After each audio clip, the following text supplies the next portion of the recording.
Hey again, this is Mike. And this is John. With How To War Games, and we're here in our tiny little kitchen to play yet another game of Warcry.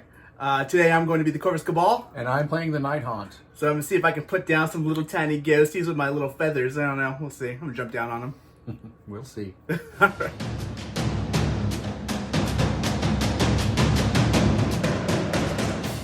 This match we're going to have Corvus Cabal versus Nighthaunt. You can kind of see him here. Got like the base coats down on them, not fully painted, but you know, we're working on it. Just trying to get enough armies out there that make some interesting videos with. But so we'll start with the initiative roll. Boop. All right, so John's going to take the initiative, which means I'm going to have to break up my stuff into their battle groups first. We'll come back with that. Okay, so I have broken my guys out into their battle groups. This is going to be my dagger. This one's going to be my shield. And this is going to be my hammer. My shield has my leader in it, which is going to be the Shadow Piercer here.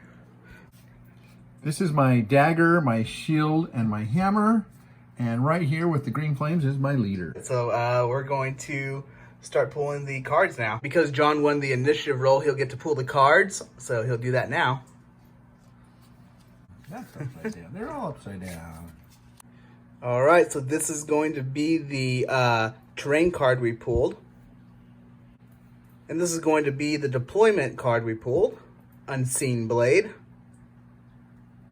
Okay, and so this is going to be the victory condition we pulled as the hidden artifact. This one's kind of an intense one. So you place a treasure token on the battlefield floor at the center of the battlefield.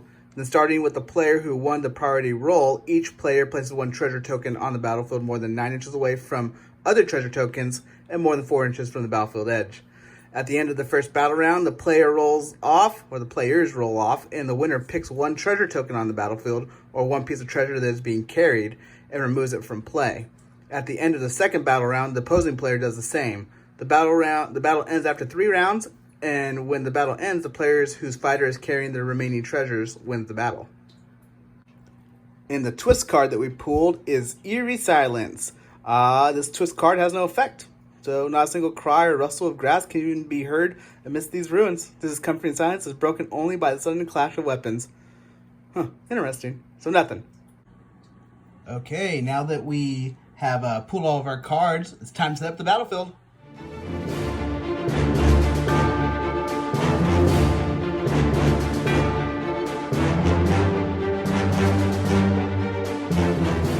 Okay, so this is what it looks like after we've set up all the terrain. It looks like kind of cool little setup this time. Got a lot of structures and platforms to play with. Now that we're got the train set up, John gets to pick which deployment he's going to be because he won the initiative roll. So which one is going to be, John? I'm going to choose blue. Okay, blue. Yep. Sounds good. We're going to set up some treasure tokens and then we'll get going.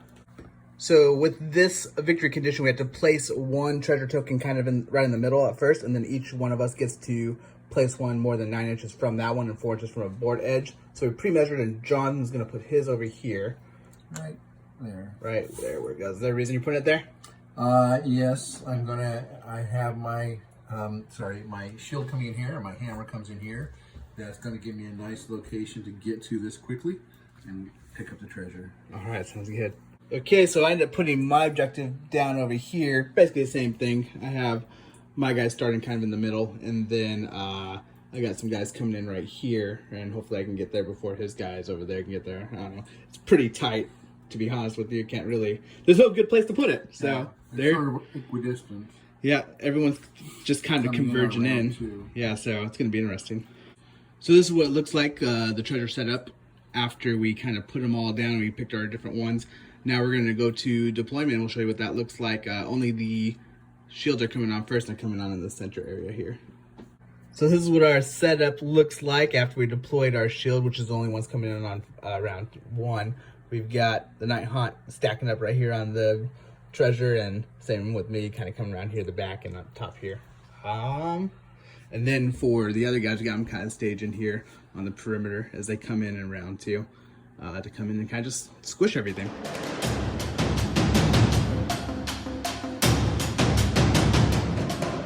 So this brings us to the initiative roll. John's going to start off, so let's see what you go. Oops. So here's what I ended up with. I have a double 6s, and then my initiative is 4. Okay, now I'm going to roll for initiative myself, see what happens. So I end up with 2 doubles and then 2 initiatives, so John definitely has initiative for this round. Okay, so I'm going. My initiative or my bonus dice, I'm going to set to the side and hold for the next round. All right, sounds like a plan. So I think I'm going to take kind of a gamble here, and I decided I'm just going to make a triple out of my wild dice, and so that brings me a triple, double, and 2 singles, and John will have initiative. Okay, so what I'm going to do is I'm going to pick this token up, and then I'm going to break and retreat 3 inches, and then I'm going to move up to this pedestal. All right, so we'll see what you look like after that. So this is where he ends up after he grabbed the token and disengaged over here, then flew up there to secure it up on top. Now we'll see how I'm going to respond, I guess. So what I decided is I'm going to take my Shrike Talon and I'm going to jump over the top of these guys. He has a movement of 8.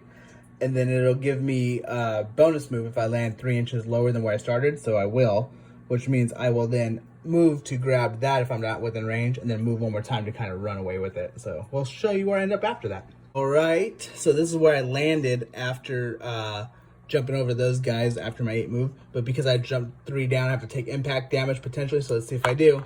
1, so nope, I'm good. I don't take any impact damage. I'll show you where I end up moving with my next 2 move actions. So this is where I ended up way over here. What I did is I moved with my bonus action, picked it up, and got to about here. And then with my final move action, I moved all the way over here to try to get closer to my guys that are coming in here and here.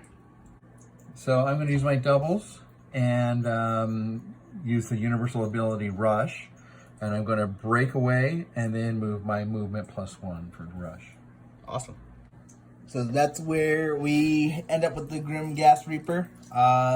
He was able to move 7 inches after disengaging from there, and then 7 inches over here towards the objective.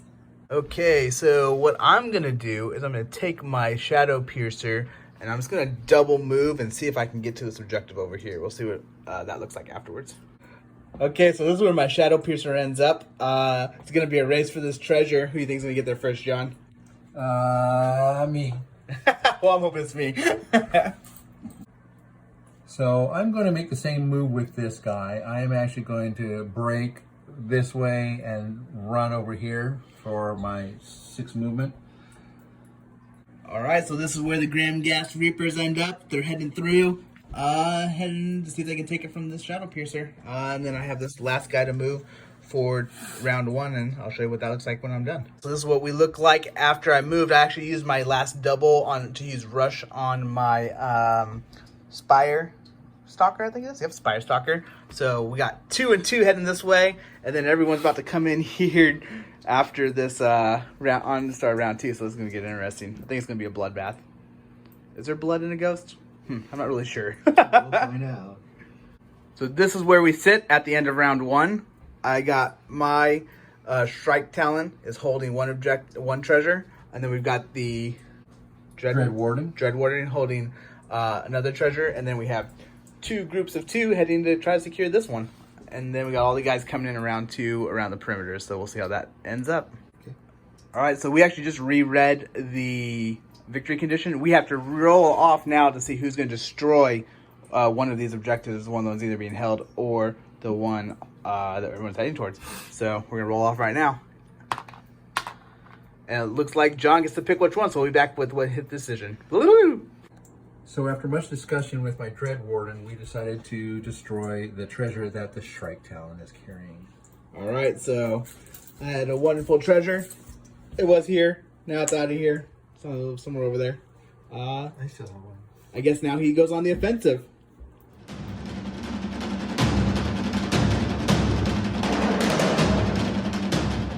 Okay then, so we're at the top of round 2. We're gonna start rolling off for initiative, and John's gonna go first.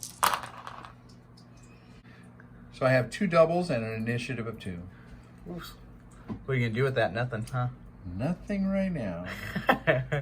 All right, now I'm going to do my rolling for initiative. Let's see what I end up with. All right, so we both ended up with 2 initiative, which means we roll off to see who gets it. And it's going to be John. Okay, so I had my bonus dice from last turn, and I have a second one from this turn, and I'm going to use them to give myself initiative. So John is definitely going to get initiative. I have no way to do it because I only have 1 wild dice. I think what I'm going to do, though, is use it to make a triple.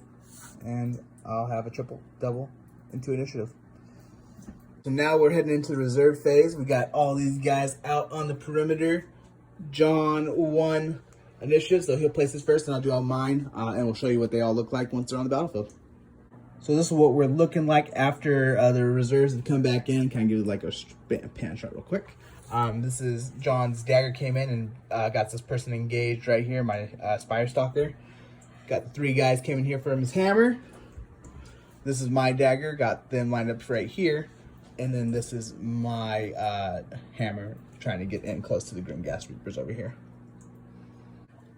I'm going to use my doubles and add Rush, the universal ability, to this Grimghast Reaper. And pick that up, and then move back over towards here. Okay, we'll see what he looks like once he's finished up with that move. So I moved here, picked it up, and then came back this way and finished my second move up here. Man, it must be great to have flying. And Rush. Gave me your long move. Nice. All right, we'll see what I'm going to do next, I guess. All right, so we did some careful measuring. I'm going to do some crazy stuff here with this Shrike Talon.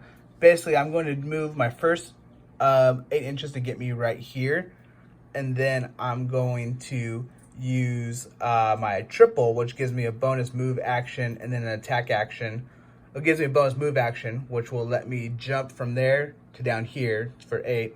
And if I land 3 inches lower than where I started, which would be right there and down there, then I will get another bonus attack action. So I'll use my second move action to get up here, and then use my bonus attack action on him. So this is where he ends up, and I get 1 attack.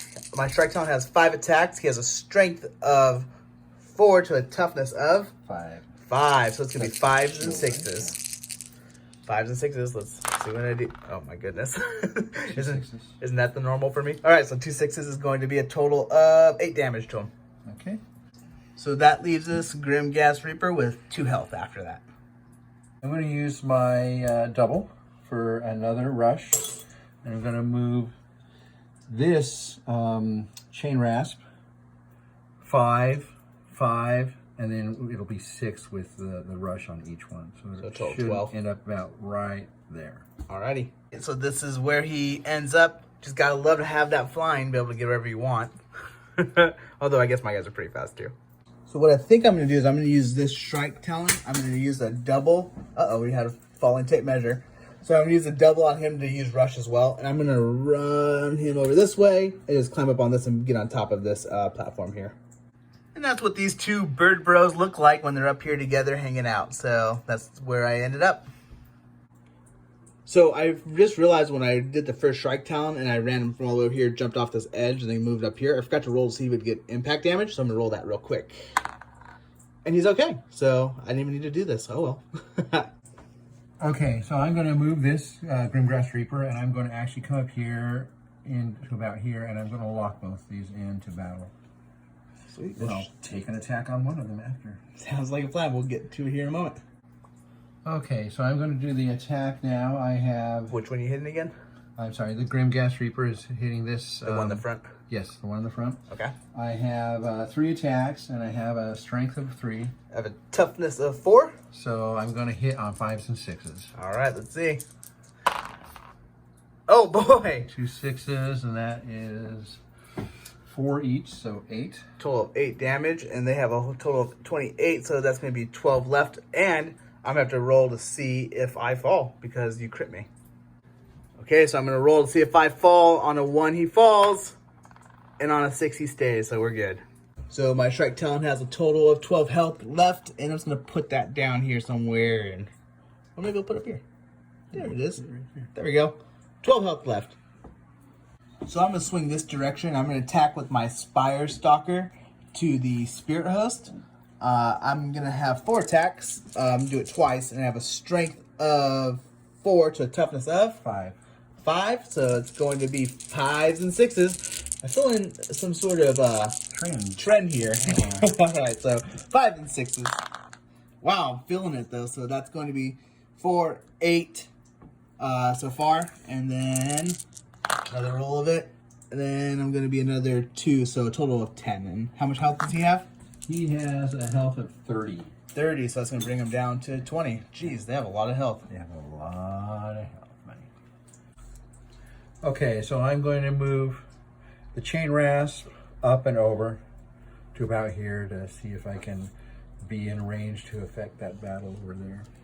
Sounds good. We'll see what it looks like. And that's what he looks like once he finishes his movement. So it's going to be back to me now. So I've decided to take my Cabalist with Spear here, and I'm going to move him just heading towards this way to get towards this fight over here. I'm doing a double move with them. I'll show you what it looks like here in a moment. So I'm going to move this Chain Rasp up and over, sort of following this other one, sort of to be engaged here or here as needed. So this is what these two little guys look like once they're all moved and ready to go for next round, I guess. And it's looking like it's getting a little bit congested up here. Pretty excited to see how this ends up. So I decided I'm going to use my last double. I have a double triple here for the Spire Stalker. I'm going to use his ability called Swift Climb, which makes him ignore vertical distances when climbing. So basically he'll just get to run over here and try to get into combat with these guys over here. I'll show you what that looks like in a moment. And that's where he ends up. He wasn't able to move far enough to be able to get an attack in on the Grimghast Reaper, but just adding more to the platform. So I'm going to break with my Spirit Host and then move back here to screen. All right. So I just have this one little Cabalist with Spear left. I think I'm just going to try to double move him down this way to see where I can get him over here. And that's where we end up after that. It's getting pretty crazy over here. You better sure hope you get initiative next turn. Yeah. So I have the last turn here with my leader, and the Spirit Warden is just going to pass. He's going to stay there. Okay, so we're at the end of the round 2, so that means I blow? Yep, nope, me. You get to blow up one. I get to blow up one.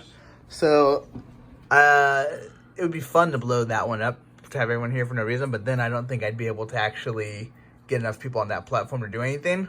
So I think the only choice I really have is to blow up the one that the Warden's carrying. So that leaves a Grimghast with 2 health on this, and it really comes down to initiative now. So that one's gone. Goodbye! Alright, so yeah, wow. We'll see what happens here in a sec.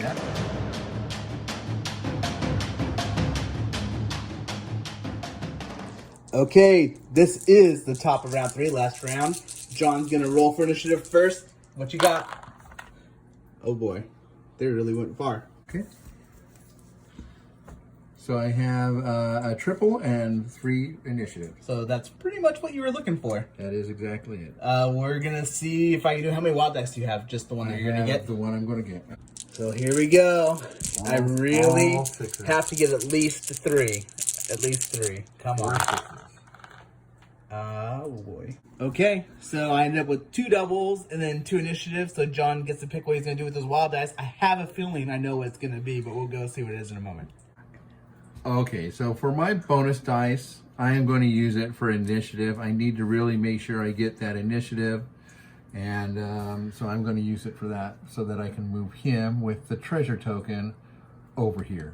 That is my goal. He can still run up here, but I think he's going to be within an inch of him ahead of time, so he'll have to combat him first. All right, well, we're going to see how this one plays out. I'm not happy with what happened, but, well, that's just how the luck of the dice go. So with me, I'm just going to go and make this 6 a triple. So I have a triple, a double, 2 initiative, and John will get to go first. So my first move, of course, is to take my Grimghast Reaper with the very low health and the treasure token and jump him over to here to make him a little harder for Mike. So you have to disengage first, then jump him, right? Yes, disengage and then jump. Okay, sounds good. All right, so this is how this little situation ends up over here. Nice burp. No, I like. We'll keep it. That Grimghast Reaper has 2 life. He's there. I might be able to get someone to jump up here and take a swipe at him, but then they'll fall off. But we'll see what I want to do. All right, so what I think I'm going to do is I'm going to disengage this guy over here, and then I'm going to jump him onto here, take an attack on him, and then I'll fall off once my turn ends. I'm pretty sure that that's how that works. If it's not, go ahead and let me know otherwise, but we're going to play it that way for now, right, John? That's fine with me, yeah. All right, so that's how we're going to play it for the moment. And if it's not right, just let us know, because we'd like to know. Sounds good. All right, so I have this Shrike Talon precariously balancing on this little point. He gets 5 attacks, that's strength of 4, to a toughness for the Grimghast Reaper of 4. Only 4 for the Grimghast Reaper? Oh, I'm sorry. It's 5. Okay, 5. I thought so. I was thinking of the chain rasp. Chain rasp. All right, so 5s and 6s. So that's going to be 2, 4 damage. That'll be enough to kill him, and then he'll have to drop the token. So we'll drop the treasure, so we'll see where he drops it. So I dropped the treasure here. One of my guys is going to pick it up, and I'm probably going to keep it up here on the platform and keep picking it up until, or if they both die, and then I might drop it down here and let him pick it up. In the meantime, the Shrike Talon is going to fall, and I'm going to probably have him fall in here. All right, so yeah, the enemy player gets to pick where they fall when they fall, so we'll show you where John picks for my Shrike Talon to fall, and then he'll take impact damage. So this is where my Shrike Talon fell, and I'm now going to roll for impact damage, see if he takes anything, and he takes 1. So that's going to bring him to 11 health from the 12 he had. It's on there somewhere. So I'm going to use this chain rasp to pick it up. I'm just going to move him in there and pick it up. All right. It's done. Done and done. So I grabbed the treasure token from here and moved back to my space. Sounds like a plan. I changed my mind. I'm actually going to leave it right there where it picked up the treasure token.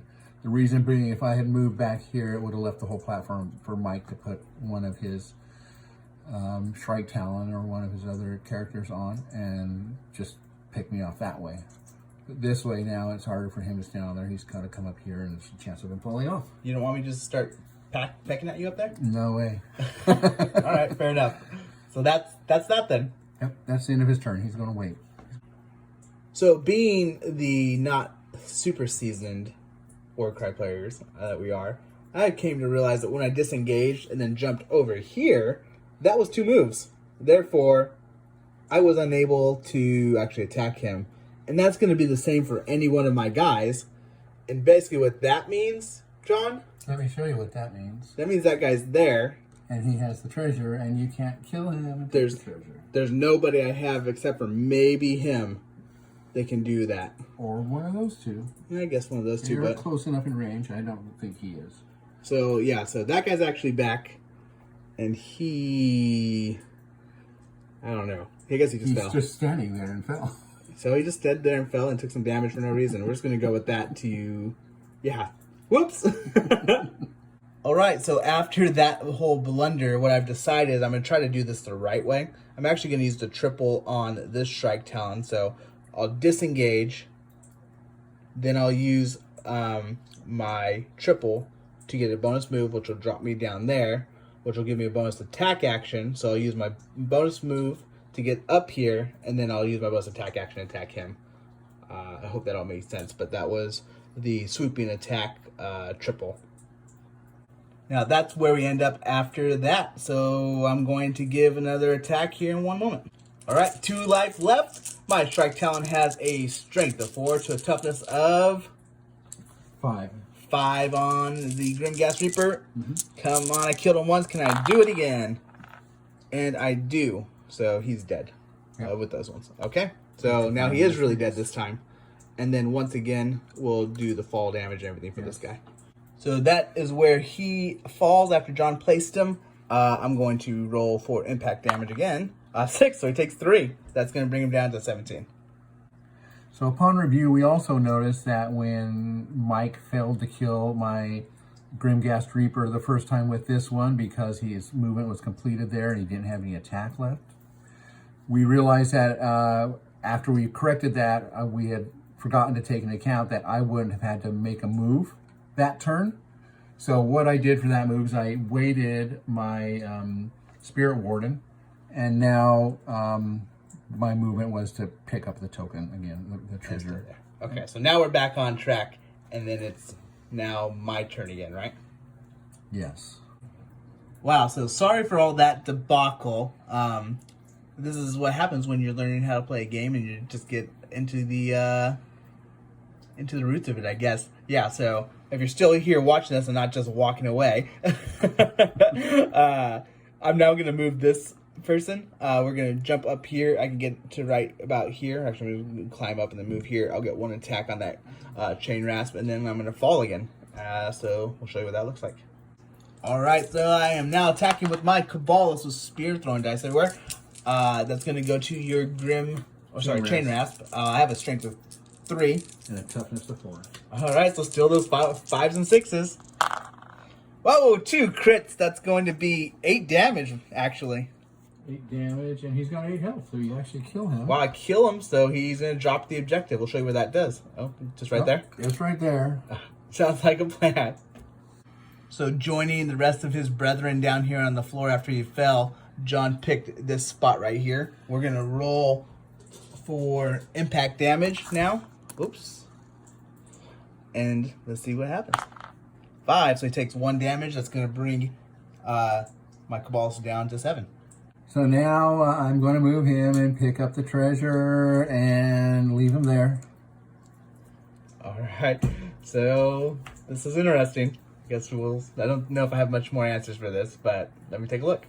All right, T, then we looked at all of my possible options, and there doesn't appear to be any way for me to get any more guys over there to take out that last chain rasp.